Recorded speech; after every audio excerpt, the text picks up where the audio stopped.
Well, good afternoon, everybody. Good day. Me, Don Shanks, as usual, with Alan Hudson. Welcome to Pub Talk. We're going to talk about the results this week so far and tonight's games in the Premier League. So we'll start with Tuesday. We'll go straight into a big London derby, South v West, Palace versus Chelsea. I said South Londoners don't like this, didn't I? But they were so unlucky, Palace. They should have got something. Frank knew it as well. Fellas should have scored last minute, then one went across the line, but they battered Chelsea the last 20 minutes. Yeah, I mean, they did. I'm a bit worried about sort of Chelsea. I mean, I like the style of football. Yeah, they are attacking well, but sometimes you just got to close the game out and grind it out and get a result, you know, without no pressure. I mean, the last 5 minutes, for sure, it should have been equaliser, and he's got away. Especially when you've had this scare, you're 2-1 up, Sahar's hit one from out the blue goal, he should have saved it, still looked great goal. But they're 2-1 up, so they've had a scare, then they go 3-1 up. Well, that's your warning, isn't it? So you think, and I don't understand what's happening with Conte. You know, they say he's the best in the world at that role in midfield, breaking moves up. For Leicester, he was fantastic for Leicester, but he ain't been the same. It definitely does look an area where they are vulnerable. You know, whereas, say, Tammy Abrahams, which he should be holding it up, it's dropped off him, someone's picked up, then when Conte's playing, boom, he's on that. They're getting the back four too easy, Don, aren't they? Yeah. I mean, they're being allowed, Chelsea are being allowed to be attacked too easily. When they're in winning positions and the game's really sort of under their control. You know, so I think Frank's got a little bit of cleaning up there to do to make sure that this isn't happening. Because if this starts happening on a regular basis, the better teams will be like getting plenty of success against Chelsea. No one's ever won the championship by winning 3-2 and 4-3. Right. Yeah. Good point. Good point. You can't keep giving goals away. So obviously they got the 3 points to keep their push for the top four. They'll be happy enough with that. You carry on, Don. But generally speaking, you've got to sort of look at Chelsea and sort of say to yourself, are they the real deal? Right, nothing serious. All right. I just want to ask you about your neighbour. Defensively, to me, they've just got a few areas. Even the big guys at the back there, but they should be doing a little bit better than what they're doing. You know, they're clearing balls, and as they're clearing them, it's not actually getting the distance that's required. I mean, regarding Palace and Roy Hodgson's team, they've had a couple of indifferent results the last 3 or 4 games. But I felt yesterday was really a more positive all-round performance for the Palace. And of course for Ben Taki to get on the score sheet, that was nice for him. You know, I mean, he's had a bit of a barren spell, like goal-wise. But you got to say to yourself that that's a big plus for him. Will Palace be disappointed not getting anything from the game? You've got to think that, like, getting beat 3-2, having a situation where, you know, they look dead and buried, allowed back in the game by Chelsea, and then all of a sudden, like, hit the post, a good shot, the big clearance. It's a place for you, Don. And at the end of the day, they get beat 3-2. Alan did get called away there. It was a friendly police officer asking about one of the neighbours, so we couldn't not open the door. They might have, like, gate crashed it. Yeah. Anyway, that was enough about Chelsea. Now, as you set out, as we spoke about, this football business, this game, it's easy to think you can nick money. Easy money. Did you think Watford Norwich was the easy money, as you set out? Nicking easy money? Well, you said to have a loose million that we could have on it, and I said $500,000. Well, let's just say we wouldn't have been sitting here now. We would have been on an aeroplane somewhere. Yeah, how have you been after 4 minutes when Norwich went one ahead? Twitching. You think the old legs might have gone and, like, you know... As Alex says, squeak, had a little bit of bowel movement. Now, you always knew they were going to go, but Norwich are going to get a result before... Well, you knew Norwich would definitely score, because I needed them twice to be a team to score. Yeah. And, you know, my both... teams to score situation, they didn't get one. They hit the post off the line, disputed penalties, but they you know, they got one after 4 minutes, and they played quite well, Norwich. Well, they've been doing all right. They're a nice little team, Norwich, but that's about it. You know, they're too nice. Yeah, I mean they've had a go, but Watford got the 3 points that they definitely needed. Puts them a little bit in the comfort zone as things are down there. Well, we said before the game, if you can't beat them, you better pack your bags. Well, that's right. So they got the job done. So fair play to Watford. You know, They keep on fighting. Now we had the big game of the night, Arsenal v Leicester. Your game. Oh yes, my game. I did select the correct score there, 1 apiece, so quite happy with that. When 7-1. When Arsenal went down to 10 men, I thought Vardy will get back on the score sheet any minute, and he duly did. The Golden Boot, both the top guys got one. Adebayor and Vardy scored 1 apiece. Obviously, I must Salah say, you were got a couple. apart from getting the score right, you was right about Leicester. I thought the old bubble might have burst, but they played some great They stuff. got a lot of energy. I mean, they look back to the Leicester that was really like racing up that league last night. They were. Yeah, they did. They were really sharp in their passing and everything. They were switching it, and they had Arsenal all over the gaff. All right, they had 10 men, but I think they'd have done that anyway. Yeah, they was probing. They was looking like they were going to get one, and then they got the bonus with the fella getting sent off, and then Vardy does the business. But yet again. sometimes that 10 men can be harder than 11. Oh, it can. I mean, Arsenal got a real good record for 10 men. You know, Yeah. they've had 5 red cards this year already. They hold the lead in the red card zone. Well, You know, and the yellow cards, they're right up there as well. I when don't you know got whether that's... David Luiz, you would have more red cards than anyone. Well, yeah, he's not playing bad lately. Let's give him a bit of credit. All right, so a point apiece. I suppose a fair result at the end of the day. And obviously, probably Arsenal might be a bit disappointed being the home team, but a draw apiece with 10 men, they'll settle for that. Going on to yesterday, Man City, normal service resumed, 5-0. Yeah, easy, wasn't it? You know, Steve Bruce. They've been playing against teams down the But bottom. fairness to of the Steve Bruce, he had to make 5-6 changes for that game.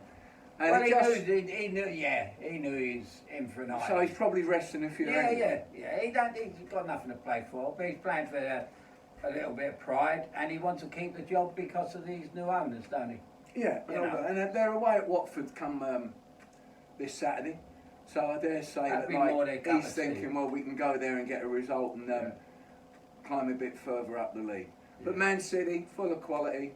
You know, Silva scored a great free kick.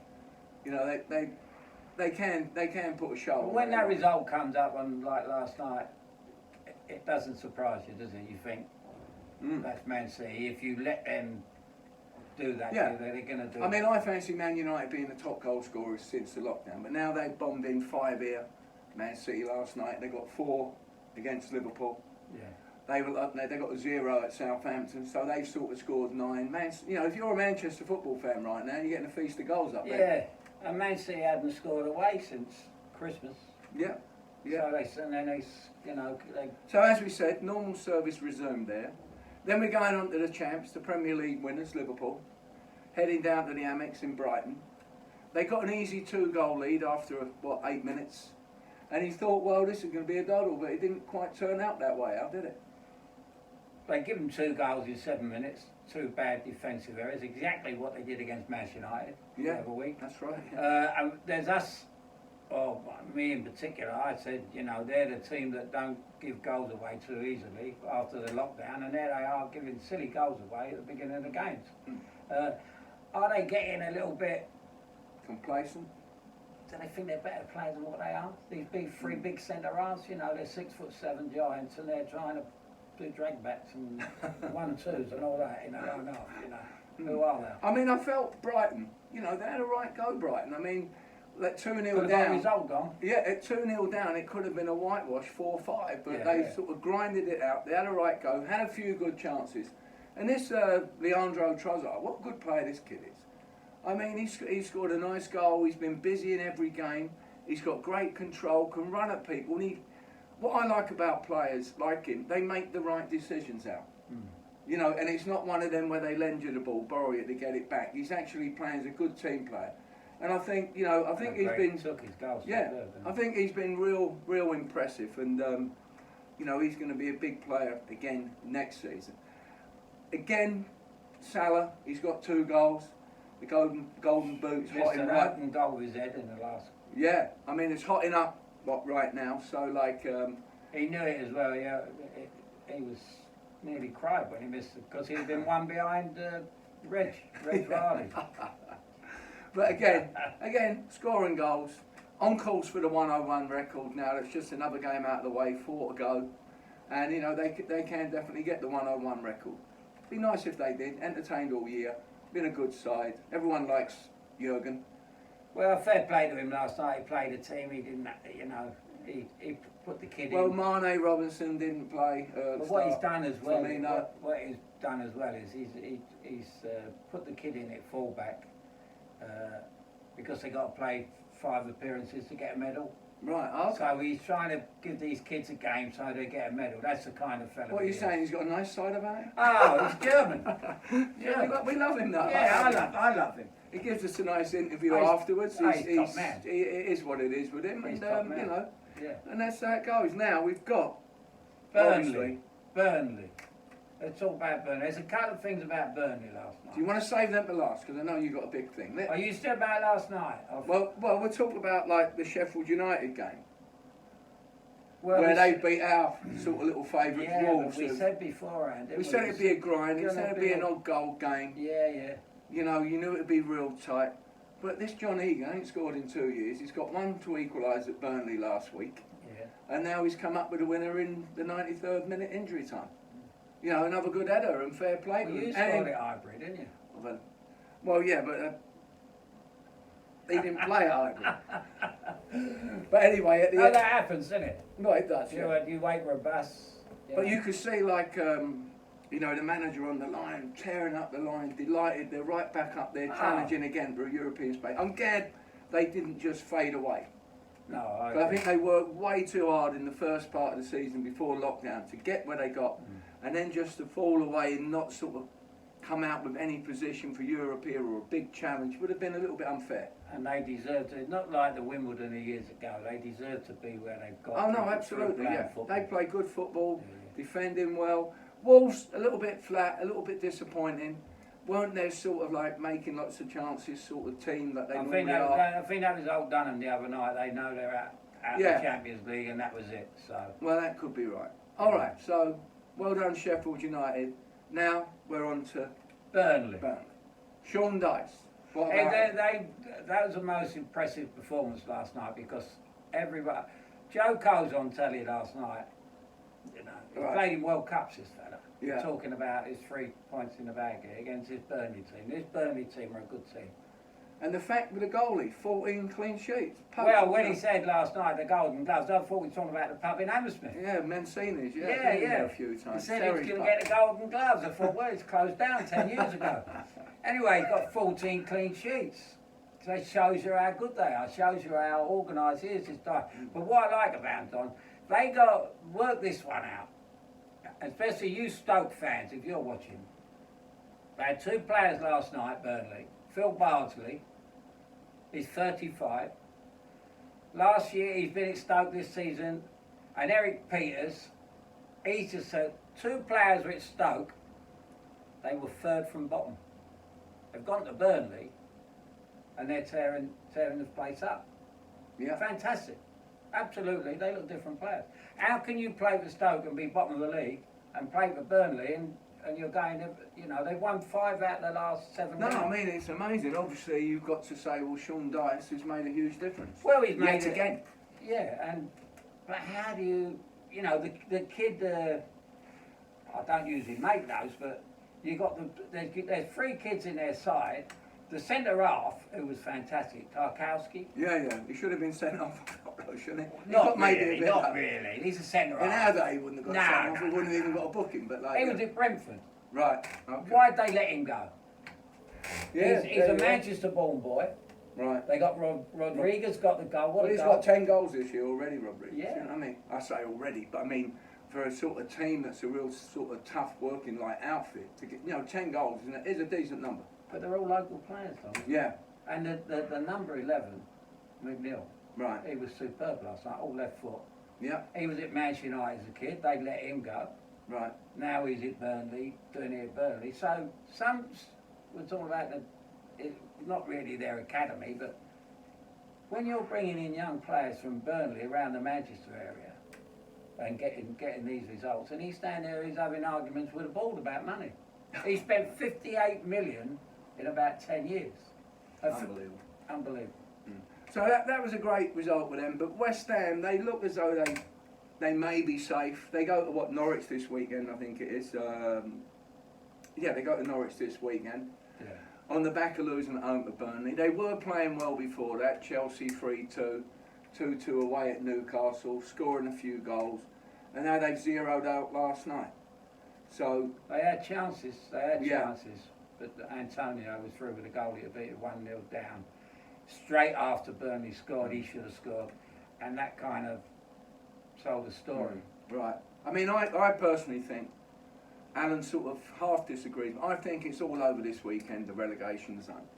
If Bournemouth, We're going down to the last day, Donald. well, no, I don't think so, because if Bournemouth get beat with Spurs tonight, or don't get nothing, and Villa play Man U and get nothing, we are going to be in a situation where this weekend's games, where obviously Watford play Newcastle at home, Watford have fancied their chances to get something, if not all the points. West Ham, well, if they don't go to Norwich and get something, there'll be a steward's inquiry. And then at that point, you're looking and you're saying, well, Bournemouth have got Leicester at home. Leicester are back on song right now. And like the Villa play on Monday.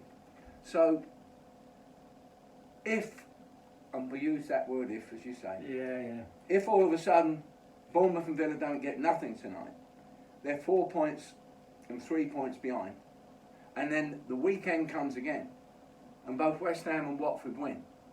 I think it's just that's the end of it. Because I can't see them pegging I've back. heard this And they've got the worst goal differences out. It's a massive difference. So a draw is no good to them. They've got to win the games. So to me, I think if results tonight don't go in Bournemouth's favour, and Villa don't get something, I can't really see them coming back with the other guys got easier games this weekend. Well, there isn't any easier games, but you'd rather play Norwich, who are bottom, than Liverpool at the top. So to me, that would be an easier game, mindset-wise, for the West Ham players to say, well, come on, we've got to have a right go at these. We know they're vulnerable, and we'll get goals. And maybe they will, maybe they won't. And I think the same with Watford against Newcastle. If you fancy playing someone, who just got done 5-0, got a few injuries, got nothing to play for really, and you think you get the job done against them. So I fear the worst for Bournemouth and Villa if they don't get something out tonight. Well, we've feared the worst for them all along, haven't we? I mean, I fancy Bournemouth, said the other day, to get a couple of goals. Whether they will tonight, and if they do, will that be enough? I don't know. it wouldn't surprise me to see Bournemouth beat Spurs. Spurs are Yeah, not- well, I fancy 3 goals or more in that game, whatever way it works round. That'd be my little bet for tonight, folks. Bournemouth, Tottenham, 3 goals or more. So anyway, from me, Don, from Alan, to all you guys out there, hope you've enjoyed Pub Talk today. Stay safe. Hope your team wins, as we always say, and we'll see you before Saturday's games. So from me, Don, bye. Spanish or Italian? Molto bene. Bellissimo. Bellissimo.